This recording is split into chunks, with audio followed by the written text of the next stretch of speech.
காவேரி வீட்டுக்கு வந்துட்டு தாத்தா கிட்ட கேக்குறாங்க, விஜய் வந்துட்டாரான்னு. தாத்தா சொல்றாங்க, ஏமா மாத்தி மாத்தி 2 பேரும் கண்ணாம்பூச்சி விளையாட்டு விளையாண்டுகிட்டு இருக்கீங்க.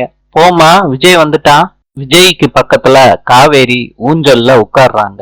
விஜய் சொல்றாரு, வெண்ணிலாவுக்கு ஃபிக்ஸ் வந்துருச்சு, டிப்ரெஷன் ஆகி இப்படி ஆயிருச்சுன்னு டாக்டர் என்கிட்ட சொன்னாங்க. அங்க இது எப்பதான் சரியாகுமா?